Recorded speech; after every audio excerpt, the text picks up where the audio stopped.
Bienvenidos entonces a este estudio que tiene que ver con el Cristo del Apocalipsis, ¿sí? Lo primero que nosotros tenemos en el libro del Apocalipsis son tres divisiones. Y la primera división, que es la que vamos a empezar a ver hoy, tiene que ver con las cosas que eran. Así lo presenta Apocalipsis capítulo 1, versículo 1 al 3 en la Escritura, ¿no es cierto? Las cosas que eran son todas las que se van a describir ahí en ese capítulo número 1. Apocalipsis tiene también la traducción de revelación. En muchas Biblias antiguas aparecía con el nombre de revelación. La palabra griega apocalipsis quiere decir quitar el velo o correr el velo. Es interesante que nosotros tenemos en los evangelios al Señor Jesucristo de una manera muy distinta al que lo tenemos en el libro de Apocalipsis. En los evangelios tenemos a un Señor Jesucristo que viene, que nace en un pesebre, casi ignorado por el mundo de la época, que va creciendo, que va desarrollándose, aunque el enemigo intenta quitarle la vida con los decretos de Herodes. Un Jesucristo que asombra a los líderes, hablándoles acerca de las doctrinas y de las profundidades del corazón de Dios. Un Jesucristo que comienza su ministerio a los 30 años por razones de sacerdocio, porque los sacerdotes comenzaban el ministerio a los 30 años y él iba a cumplir con ese oficio. Y un Jesucristo que a lo largo de 3 años de ministerio termina dando su vida en la cruz del Calvario. Y a veces nos quedamos simplemente con esa imagen, con la imagen del Cristo sufriente que nos presenta el libro de Isaías. Pero si vamos al libro de Isaías, en el capítulo 61, versículo 1 en adelante, nos encontramos con que la profecía de Isaías tiene 2 etapas, tiene 2 tiempos. En primer lugar, Jesucristo dice, el Espíritu de Jehová está sobre mí porque me ungió, me envió, ¿no?, a liberar a los cautivos, y hace toda una descripción que cierra con el año de la buena voluntad, con el año agradable, que tiene que ver con la gracia. Pero después sigue la profecía en una segunda etapa. Esa primera etapa se cumplió, como les decía antes, en la primera venida de Cristo. Sigue con lo que es el día de venganza del Dios nuestro, el día en que Dios va a hacer justicia y juicio sobre toda la humanidad. Y a veces esa parte nosotros la dejamos a un costado y nos perdemos de conocer esta otra cara, por decirlo de alguna manera, o esta otra naturaleza que el Señor Jesucristo tiene y que se revela completamente en el libro de Apocalipsis. En los evangelios tenemos a Cristo que viene a revelarnos ¿a quién? Al Padre, ¿sí? Cristo viene y viene a revelarnos al Padre. Pero en el Apocalipsis tenemos ahora al Padre que va a revelarnos a Jesucristo, ¿sí? Por eso comienza el Apocalipsis diciendo la revelación de, ¿cómo dice? Léanlo. La revelación de Jesucristo, ¿sí? No es que Jesucristo tuvo una revelación. Lo que está haciendo el Padre en Apocalipsis es revelarnos a Jesucristo, mostrarnos a Jesucristo en toda su gloria, en todo su esplendor, en todo su poderío, como no lo conocimos cuando estuvo aquí entre nosotros sobre la faz de la tierra. Dios se encarga de hacer esto. Dios el Padre se encarga de revelarnos a Jesucristo ahora y por medio de un ángel se lo envía a Juan para que Juan lo comparta con las iglesias, para que Juan le lleve esta revelación de Jesucristo a las iglesias. Ustedes van a notar que Juan se va a sorprender enormemente con la revelación, porque él tiene en la cabeza, en la retina y en la memoria, una imagen de Jesús. Y ahora en la revelación que va a dar el Padre, va a encontrarse con una revelación o con una imagen totalmente diferente a la que él tenía cuando Jesucristo estaba en este suelo de tierra. Apocalipsis no solamente revela las catástrofes, la gran tribulación, la existencia del anticristo, la llegada del anticristo, su unión con el falso profeta. No solamente revela todo eso, un cielo nuevo y una tierra nueva. El objetivo principal de Apocalipsis es revelar a Cristo. Si miramos Apocalipsis y no vemos a Cristo, entonces no estamos entendiendo de qué se trata la revelación que Dios quiso dejarnos. A veces ponemos más énfasis en las guerras, en los desastres, en las pestes y en las cosas que van a suceder, y no nos damos cuenta que lo que Dios quiere mostrarnos es otra cara de esta historia, que tiene que ver con una revelación acerca de la persona y de la naturaleza del Señor Jesucristo. Amén. Así que la razón principal que tenemos para tener este libro de revelación es que el Padre quiere que conozcamos al Hijo en todo su esplendor, que lo conozcamos en toda su gloria. También quiere que conozcamos las cosas que van a suceder pronto.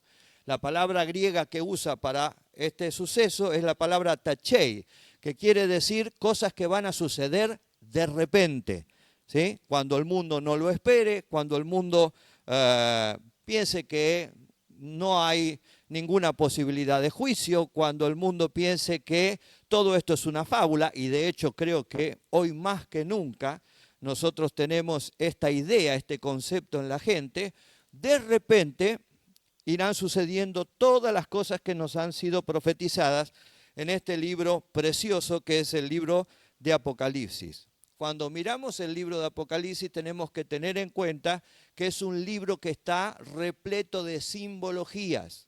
Entonces, los símbolos se interpretan en el momento y en el lugar y son solamente símbolos.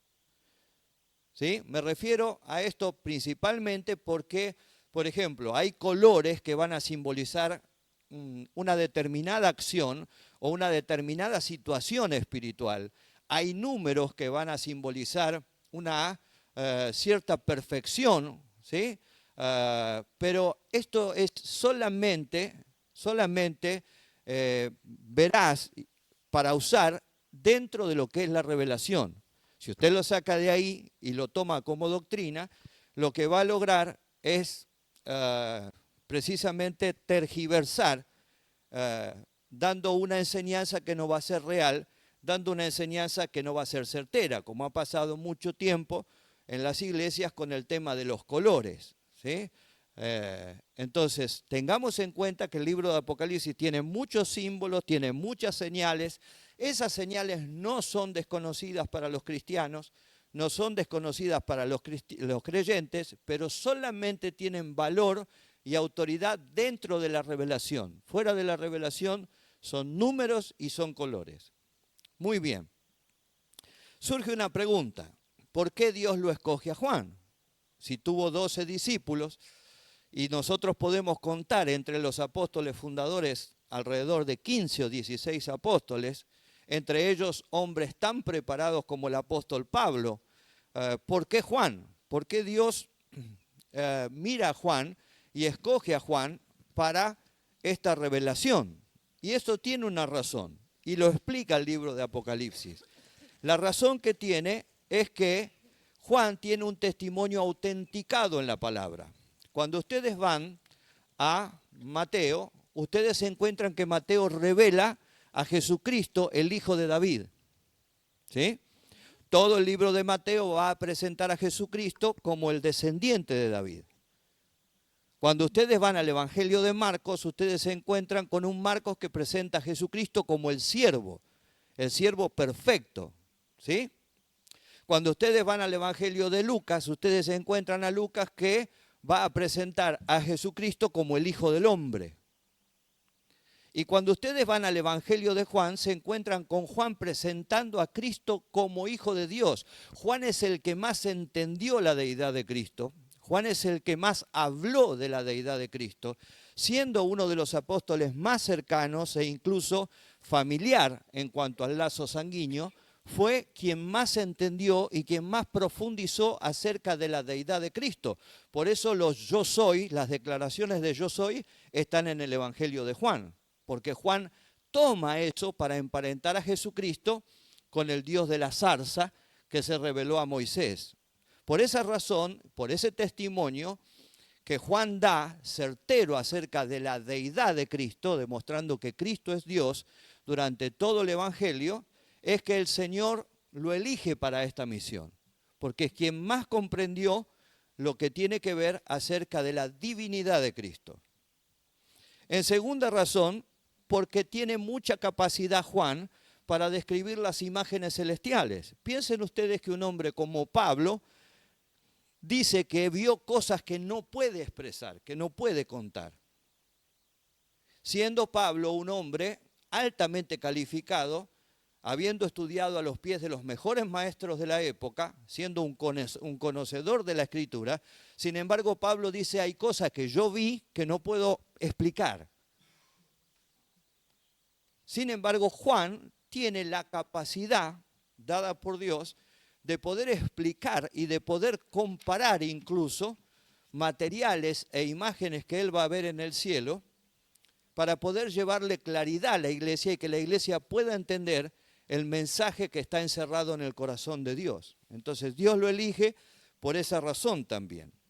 Además, Dios lo elige porque Juan entendía que no estaba escribiendo un libro que salía de su imaginación, sino que entendía por todo lo que le había sucedido, que estaba escribiendo un libro que era santo y que iba a ser uno de los libros más influyentes a lo largo de la historia que tenemos después de la muerte de Cristo.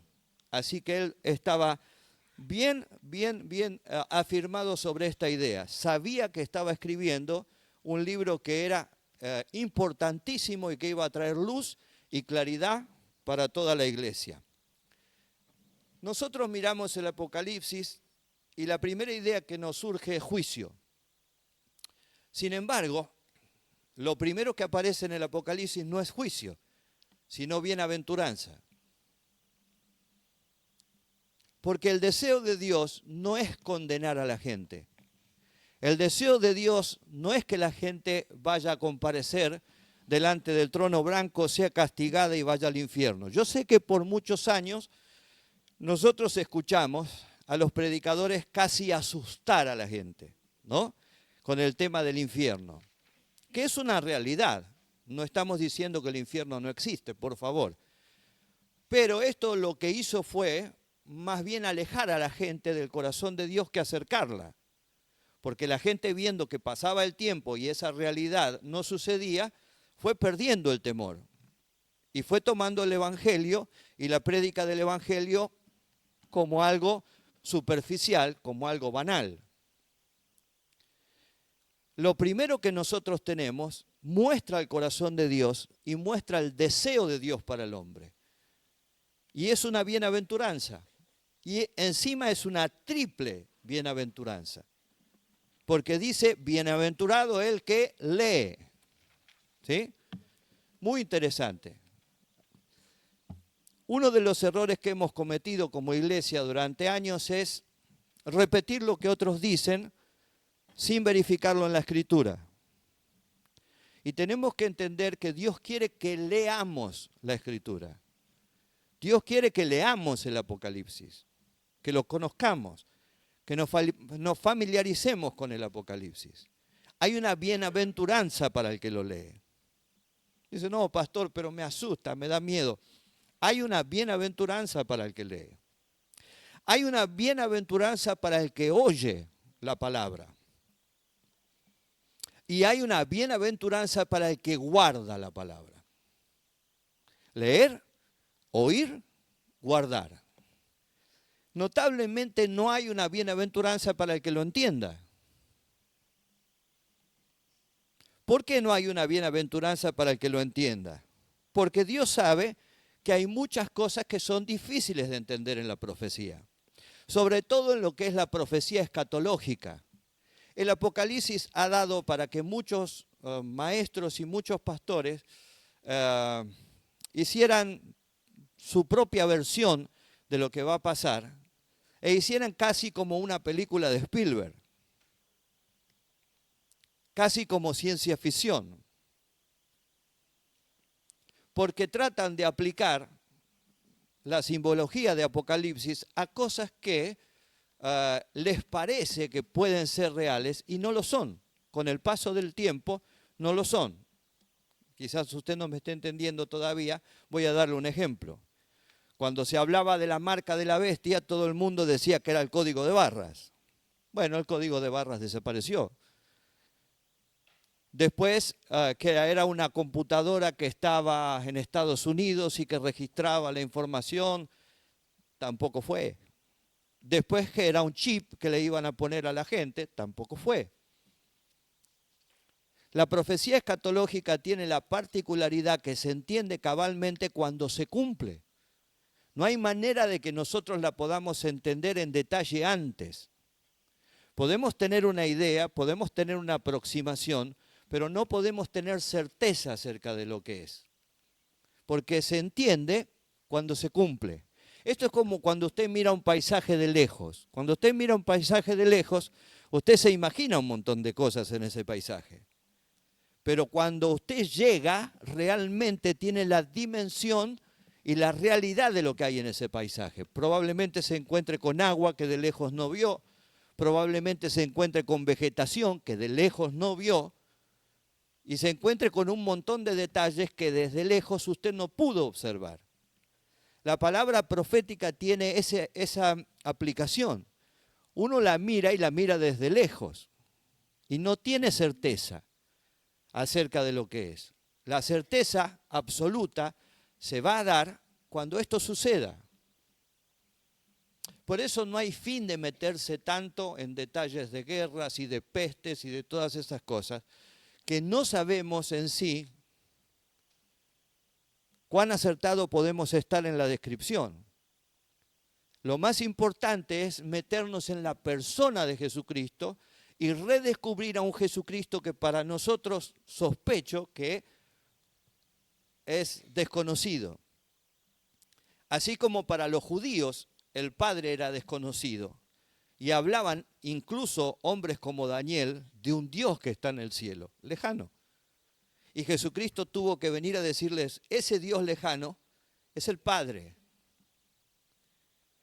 ¿Sí? Entonces ahora la iglesia tiene que redescubrir la persona de Jesucristo, sacarlo del pesebre y entender que tenemos un Cristo poderoso, un Cristo de gloria, un Cristo tremendamente importante, que está a punto de manifestarse en el mundo. Entonces, hay cosas que son difíciles de entender, hay cosas que se van a entender cuando sucedan, y ese es el problema de la profecía escatológica. Originalmente el mensaje está dirigido a lo que son las 7 iglesias de Asia. Las 7 iglesias de Asia ocupan lo que es la zona de Turquía hoy en día, lo que es la Turquía moderna, la Turquía asiática, porque ustedes saben que Turquía es el único país del mundo que está en 2 continentes. Parte de Turquía está en Asia y parte de Turquía está en Europa. La más conocida es la parte europea, que tiene como capital a Estambul, pero después está la parte asiática. Bueno, las 7 iglesias ocupaban la parte asiática de lo que es la Turquía moderna. Estaban todas muy cerquitas. Pero no es que esté dedicado exclusivamente a esas 7 iglesias. Esas 7 iglesias, el número 7 está indicando perfección en Apocalipsis. Y lo que nos está diciendo es que el mensaje es para la iglesia de todos los tiempos y de todas las edades. Esas 7 iglesias están representando a las iglesias de todos los tiempos. ¿Sí? Es simplemente un símbolo. Si bien esas iglesias recibieron las cartas, directamente esas iglesias están representando la iglesia de todos los tiempos y de todas las edades, la iglesia del Señor Jesucristo. Y el mensaje que se les da a esas 7 iglesias es un mensaje eterno, de eterna vigencia. No es si hubiera sido un mensaje exclusivamente para ellos, hubiera terminado en ellos. Pero se usa como figura esas 7 iglesias para hablarle a toda la iglesia del Señor Jesucristo de todos los tiempos y de todas las edades. Por eso el mensaje no pierde vigencia. es eterno. Muy bien. El apóstol Juan saluda. Siempre las cartas comienzan con un saludo. Y la salutación del apóstol Juan tiene dos direcciones. Lo primero que Juan dice es gracia, y gracia está hablando de la obra del Señor Jesucristo y representa la firmeza del mensaje. Está basado en la obra y en la persona del Señor Jesucristo. Y luego dice paz. Y paz es el resultado de haber entrado en la gracia, de haber accedido a la gracia. De esa manera, el apóstol Juan está saludando al lector del libro del Apocalipsis. Ya no vamos a decir a las 7 iglesias, sino que vamos a decir al lector del libro del Apocalipsis. O sea que esa gracia y paz es dedicada a cada uno de nosotros en esta noche. El Señor Jesucristo se presenta, toma la palabra y se presenta. Y dice que el que era, el que es y el que ha de venir. Esto está hecho a propósito y está emparentando a Jesucristo. Esta frase griega está emparentando a Jesucristo con el Yahvé del Antiguo Testamento. Eso lo tenemos en Éxodo 3:14. Alguien puede leerlo. Éxodo 3:14. Y respondió Dios a Moisés: yo soy el que soy. Y dijo: así dirás a los hijos de Israel: yo soy, me envió a vosotros. Muy bien. Yo soy el que soy fue la primera revelación para Moisés acerca de Dios. Esa declaración de yo soy está diciendo el eterno. Hoy se habla mucho del eterno, ¿sí? Y muchos hermanos, cuando mencionan a Dios, lo mencionan como el eterno. Pero esta es una revelación que Dios le da a Moisés del Antiguo Testamento. Nosotros estamos mucho más cercanos a ese eterno. Ese eterno es nuestro Padre y nos ha dado a Jesucristo para que tengamos vida y vida en abundancia.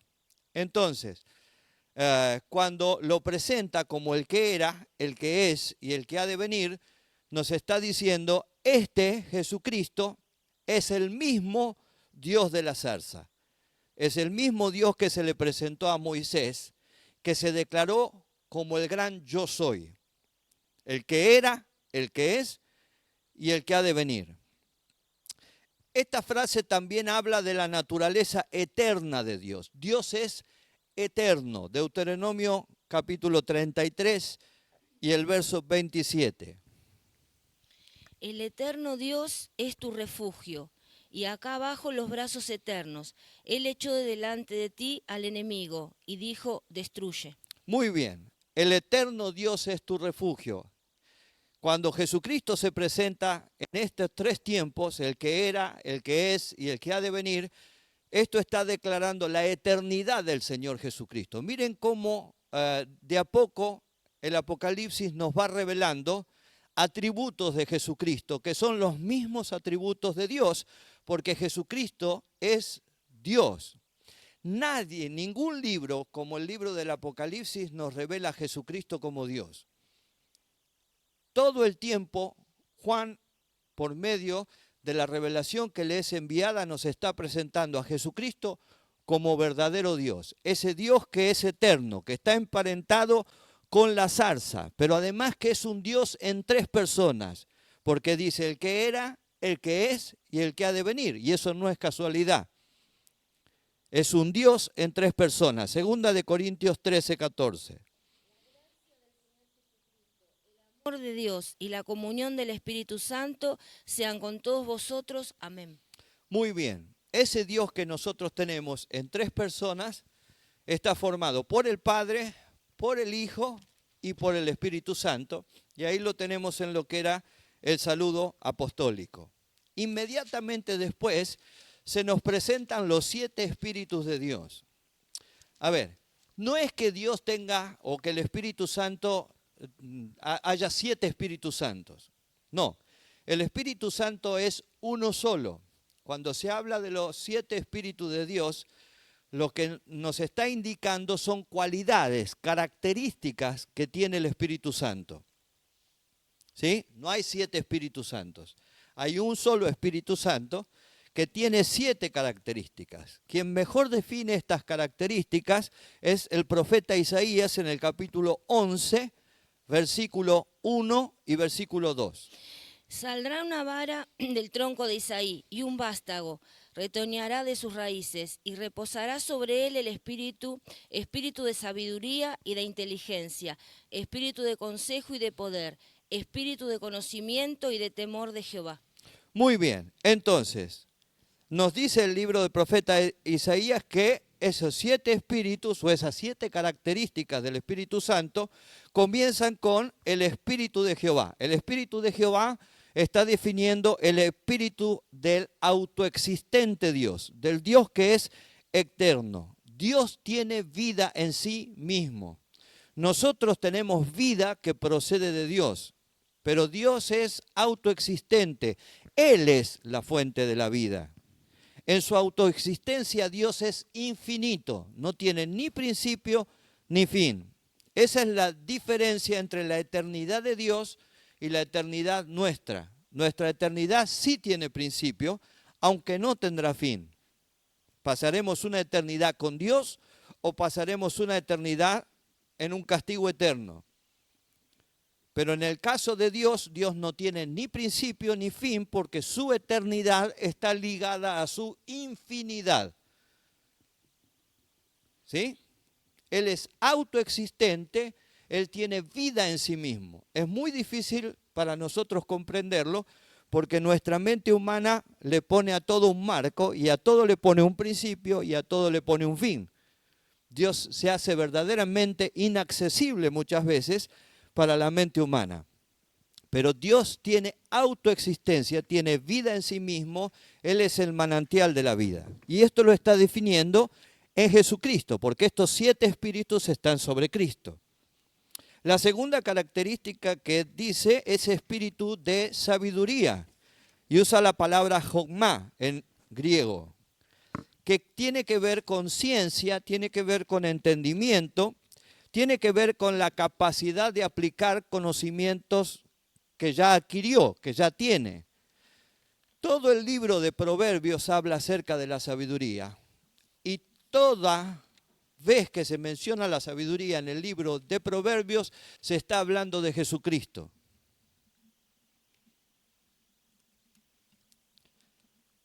Él es la sabiduría. En Él está el conocimiento absoluto, el entendimiento absoluto. Nadie como Él para aplicar esos conocimientos en favor del hombre, en favor de su creación. Dios es absolutamente y perfectamente sabio. En tercer lugar, la tercera característica que tenemos es espíritu de inteligencia. La palabra griega es viná, que aparece en el original, y tiene que ver con la inteligencia, con alguien que comprende, tiene que ver con cordura, y cuando hablamos de cordura hablamos de equilibrio. Dios es un Dios que está en un justo equilibrio. ¿Sí? Prudencia, Dios es absolutamente prudente. Dios sabe manejar los tiempos de la historia, sabe cuándo tiene que hablar, sabe cuándo tiene que manifestarse, sabe cuándo tiene que abstenerse también. Dios es absolutamente prudente. En cuarto lugar, aparece ahí espíritu de consejo. La palabra etzá es acuerdo, es designio, es propósito, es plan. Dios tiene todo perfectamente diseñado desde antes de la fundación del mundo. Dios conoce absolutamente todo porque Él lo diseñó desde antes de la fundación del mundo. Cuando hablamos de propósito tenemos que tener cuidado porque propósito hay distintas formas de aplicarlo. Uno es el propósito eterno, que es incomparable, que es lo que Dios hizo con Jesucristo enviándolo a la cruz del Calvario. Y otra cosa es el propósito que Dios tiene con cada uno de nosotros, que ese propósito, ese plan, va variando en la medida que Dios va tratando con nosotros y le va dando forma a nuestra vida. Dios tiene un plan, Dios tiene un propósito con cada uno de nosotros que quiere llevar adelante. A veces se dice que el propósito ese se va a cumplir sí o sí. Y yo no estoy tan de acuerdo con eso. Yo creo que el propósito que Dios diseñó para nuestra vida, nosotros lo podemos alterar si no seguimos el plan de Dios y seguimos nuestro propio camino. A veces le adjudicamos a Dios el resultado de errores que cometemos nosotros. Decimos, esto estaba dentro del propósito de Dios. No. El propósito de Dios, y se lo voy a mostrar brevemente, para Jacob, era que Jacob fuera bendecido y que obtuviera la bendición especial. Pero no estaba dentro del propósito de Dios que Jacob engañara a Esaú, que Jacob engañara a su padre y que tuviera que pagar 20 años errante como extranjero, sin poder disfrutar de la bendición y viviendo con el pánico de saber que su hermano en cualquier momento lo encontraba y lo mataba. Que de hecho Esaú fue a matarlo. No vaya a creer que Esaú fue a bendecirlo. Que cuando bajó y lo vio, se conmovió, sí. Pero cuénteme para qué llevaba 300 hombres armados. Entonces, no le adjudiquemos a Dios el resultado de errores que cometemos nosotros. Esos no forman parte del propósito de Dios. Dios transforma muchas veces nuestros errores en beneficio nuestro y nos mete de nuevo en su propósito. Pero esos errores no forman parte del propósito de Dios. Los errores son nuestros, hagámonos cargo.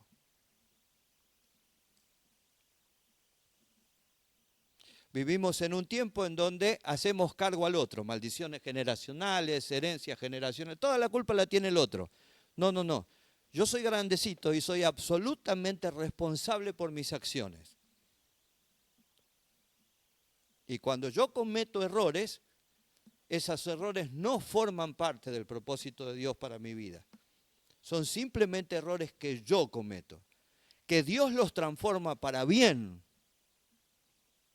porque fui llamado, amén. Y que me mete otra vez dentro del propósito, amén. Pero los errores son míos.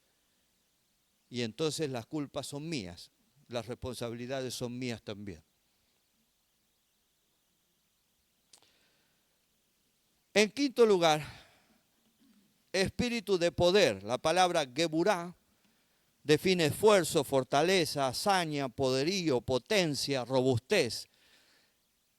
Ese espíritu que está sobre Cristo lo hace extremadamente poderoso. El poder de Dios, mi querido hermano, va en dos direcciones. El poder de Dios tiene dos direcciones.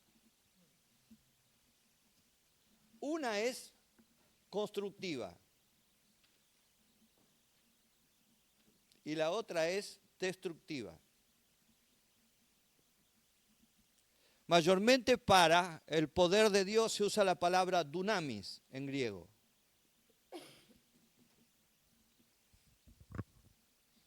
Esa misma energía que mueve el poder de Dios puede ser constructiva o puede ser destructiva.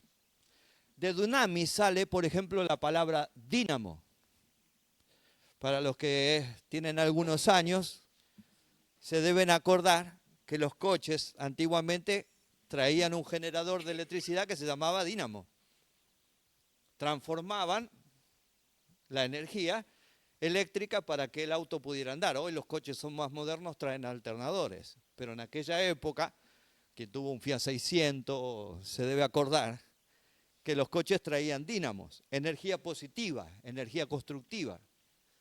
Pero notablemente de la misma palabra dunamis sale dinamita, que es energía destructiva, porque la dinamita se usa para explosiones. Así es el poder de Dios, es energía positiva, es energía constructiva, que puede transformar el corazón del hombre. Pero también es energía que puede dinamitar las obras del diablo, es destructiva, destruye las obras del diablo. Ese poder estaba sobre el Señor Jesucristo a través de la presencia del Espíritu Santo.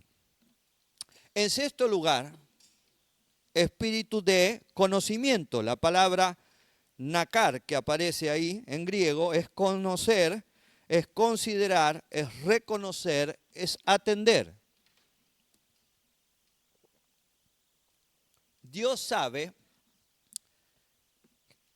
absolutamente todas las cosas porque Él vive en un presente continuo. ¿Sabían eso?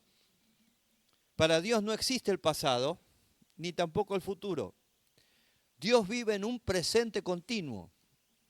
Así que Él sabe todas las cosas. Por eso Pablo habla de la presciencia de Cristo. La presciencia de Cristo es el previo conocimiento. El conocimiento que Cristo tiene de todas las cosas, porque Él vive en un presente continuo. Entonces para Él nuestra vida no es un secreto, ya la conoce.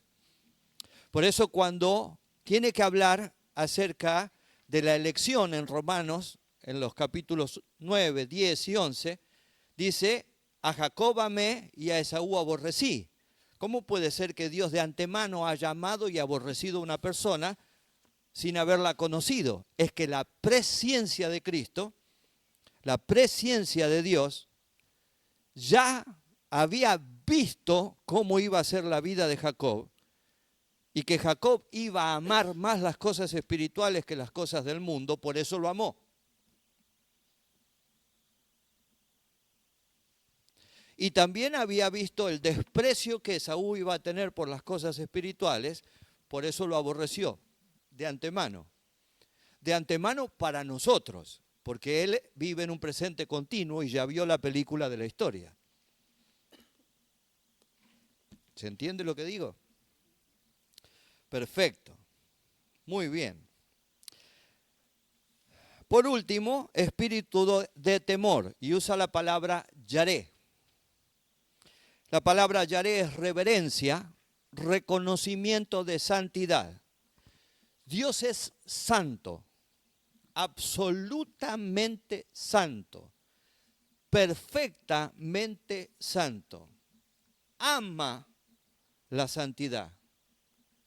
Por eso tiene ángeles especialmente dedicados a reconocer su santidad.